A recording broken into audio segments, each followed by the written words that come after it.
Fala pessoal, vamos fazer aí a segunda parte do estudo de cinemática vetorial, onde vamos falar agora de velocidade relativa, depois de composição de movimentos. Então aqui a gente começa aquela discussão de novo do que é relativo de acordo com o referencial, né? Então aqui a gente vai ter sempre pelo menos dois carros e vamos comparar as velocidades deles, mas agora em vez de falar as velocidades em relação ao chão, que são os valores que sempre aparecem para a gente vai falar um em relação ao outro. Então, por exemplo, situação aqui da esquerda, ó, dois carros se movimentando para o mesmo sentido, um com 100 km por hora, outro com 80 km por hora. Esses dois valores de velocidade são valores que eu estou colocando como referencial na Terra. Então, são os valores de verdade aí que a gente fala quando está lendo a velocidade do velocímetro do carro. A minha ideia de criar uma velocidade relativa é imaginar um dos dois parados. Geralmente a gente coloca o mais lento, tá? Quando estiver lendo a apostila lá nos resumos, você vai ver que ele pode inverter aí a situação, mas em geral a gente vai pensar no cara mais lento. Então, se eu pensar no cara mais lento como sendo o meu referencial, ele vai olhar para o outro e vai ter uma sensação de velocidade diferente. Então, esse cara que está a 80, no mesmo sentido de movimento do cara que está a 100, ele tem uma sensação de velocidade que não é rapidona igual desse 100. É uma sensação de velocidade um pouco mais lenta. Quanto mais lenta? Tem que descontar esse 80 que está no velocímetro dele, na velocidade que ele se movimenta. Então aqui é a regra prática. Quando eu pego um dos dois carros como sendo referencial, geralmente o mais lento, eu vou escrever VR para sendo velocidade relativa. Qual que é a velocidade que o meu referencial, que é o cara mais lento, percebe o outro cara se movimentar. Então vai ser isso, ó, dos dois valores de velocidade, sempre eu vou fazer a velocidade maior subtraída da velocidade menor. No caso do meu exemplo, a velocidade maior é o 100, a menor vai ser 80. A subtração me dá o VR como sendo 20 km por hora. Isso significa o seguinte: esses dois se movimentando para o mesmo sentido, esse com 80 e esse com 100, dá a mesma sensação de velocidade que se esse verde tivesse parado e esse amarelo estivesse andando com 20, tá? As duas sensações de velocidade são a mesma coisa. Indo para o caso seguinte, ó, os dois casos agora estão em sentidos opostos. Um está indo para a direita, o outro está indo para a esquerda. Aqui a ideia de você pensar em velocidade relativa é como que um enxerga o outro. Tá? Como eles estão em sentidos opostos agora, a sensação de velocidade que tem é uma velocidade amplificada, uma velocidade maior. Então tem um mais aqui. Então eu mudei agora a anotação, em vez de escrever maior e menor, não tem sentido aqui, não tem perigo para a gente se preocupar quem é maior e quem é menor, porque a gente vai fazer uma soma.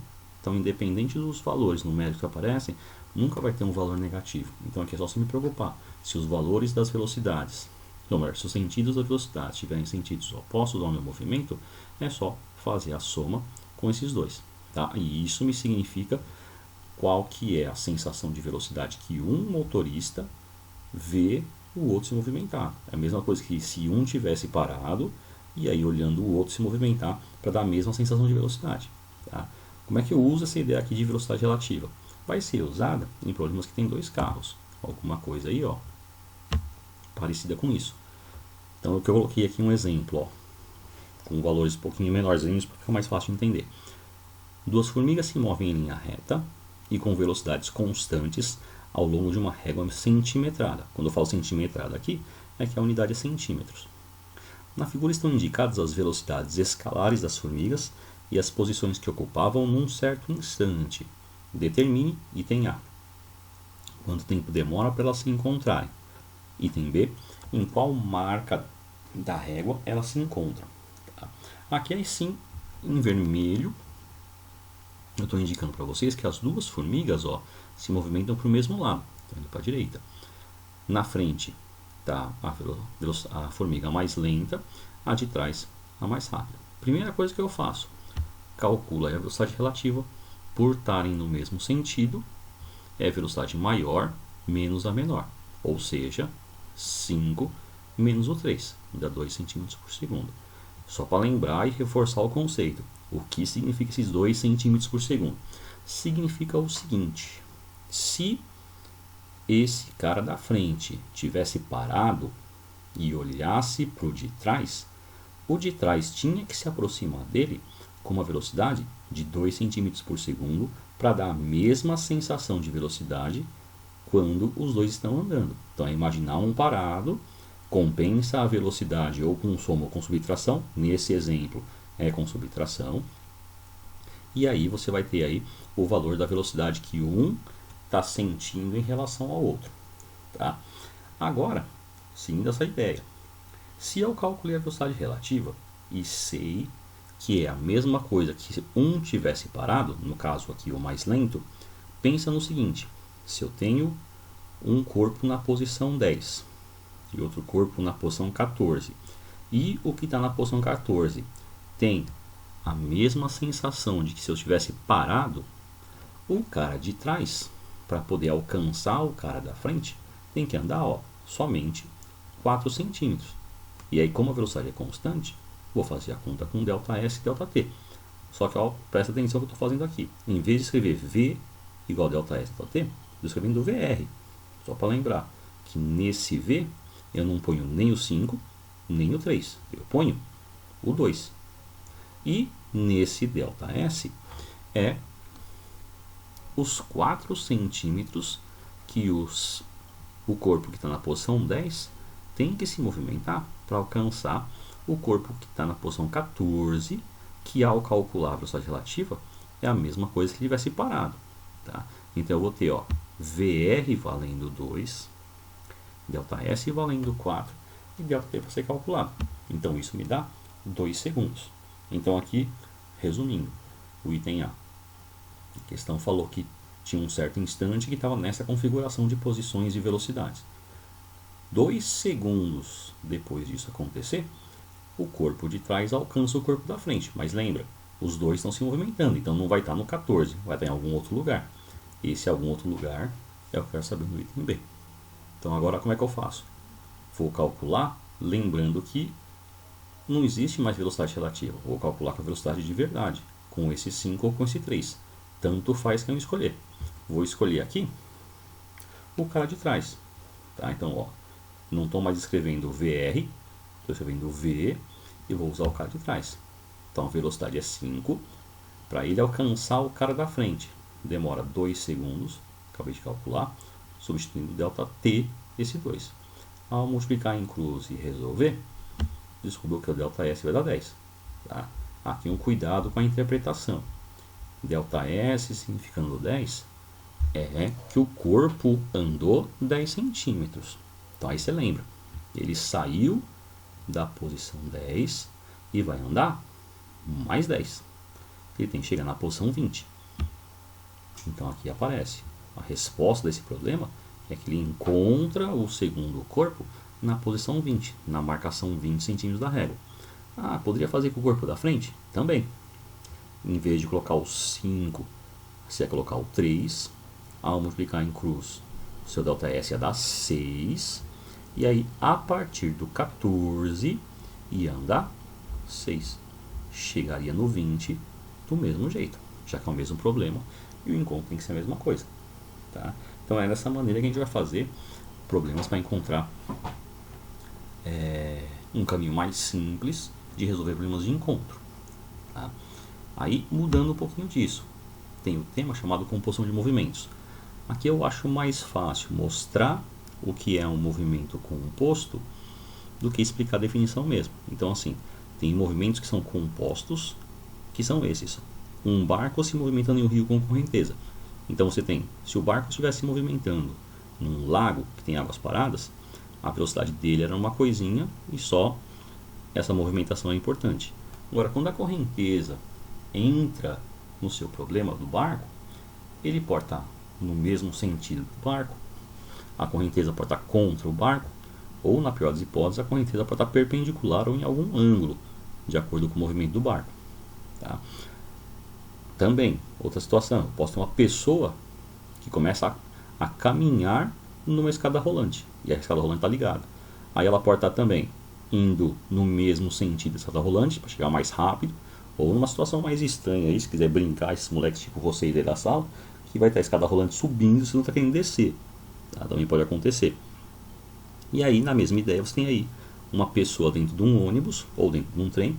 O trem está se movimentando e aí a pessoa lá dentro do trem também começa a se movimentar. Caminha para frente, ou caminha para trás, ou caminha procurando um banco, alguma coisa do tipo. Tá? Então você tem aí vários movimentos acontecendo. Quando acontece isso, vários corpos movimentando, onde um está carregando o outro corpo, a gente pode falar que os movimentos têm a possibilidade de serem decompostos. Então eu posso transformar um movimento em vários outros, e a parte importante, todos esses movimentos são simultâneos, então eles têm a mesma duração de tempo. Tá? Como isso vai funcionar? Então vamos ver aqui. No caso geral, suponha que eu estou aqui nesse meu desenho, esse retângulo preto aqui seja um barco, e ele está numa correnteza assim, indo no sentido da esquerda para a direita, tá? Horizontal. Essa movimentação da esquerda para a direita da água, a gente vai chamar de velocidade de arrasto. Então alguma coisa está arrastando o seu corpo. Tá? E aí, esse barco aqui, ou esse corpo, está se movimentando aqui para cima, com uma velocidade que eu vou falar, que é um valor numérico em relação à água. Não estou mais olhando da terra, não estou mais olhando de lá. Estou seguindo essa ideia de velocidade relativa, comparando com a água. Quando eu tenho esses dois movimentos juntos, a correnteza puxa ele para a direita. Ele está forçando e reto para frente. Aí as duas coisas juntas acontecendo, dão essa diagonal em azul, que é a chamada velocidade resultante. Tá? Lembra de vetores, sempre quando eu tenho 90 graus, a conta que eu faço é um Pitágoras. Então eu tenho a velocidade resultante ao quadrado, me dá um valor numérico a partir da velocidade de arrasto ao quadrado, somado com a velocidade relativa ao quadrado. Tá? Então o caso mais complicadinho, que é o caso geral, seria esse. Existem casos mais simples. Se eu tivesse aí, o meu barquinho se movimentando ou a favor da correnteza ou contra a correnteza. Aí, como está tudo na mesma linha, tá? Não tem mais o triângulo formando Pitágoras. Ele acaba caindo numa soma de velocidades ou uma subtração de velocidades.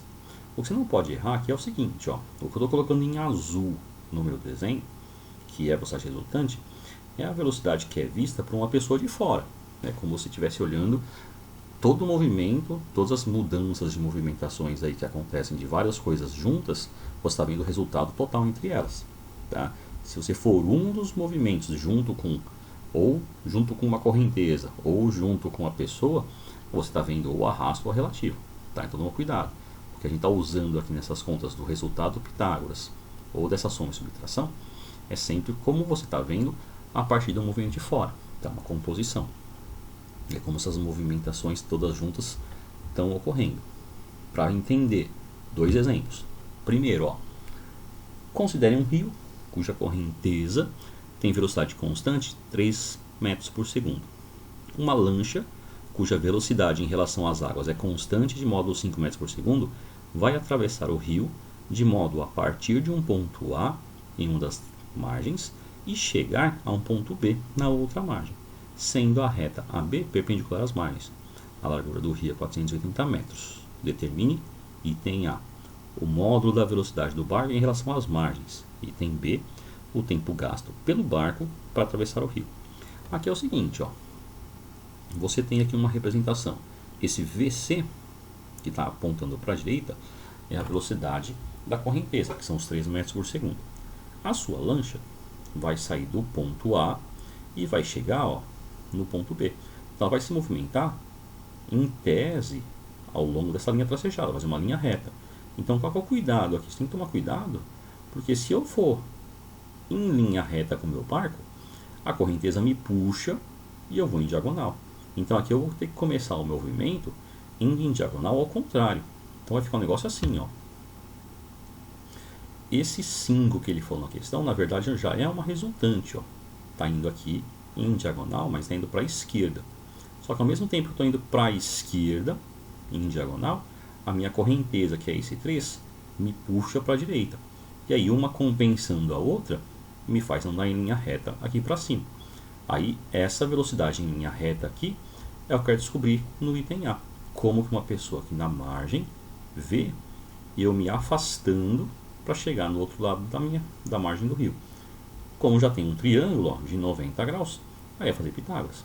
Tá? Você tem um 3 aqui, hipotenusa valendo 5. Faz Pitágoras, descobre aí a velocidade como sendo 4 metros por segundo. Essa é a resposta do item A. No item B, a questão pergunta quanto tempo demora para atravessar o rio. E é velocidade constante de novo. Então você vai usar ΔS e ΔT. Mas qual velocidade você vai usar? O 5, o 4 ou o 3? Aqui você vai ver. Você vai andar em linha reta. Ó. Os 480 metros, que ele deu que a distância entre a margem do rio e a outra, está em linha reta.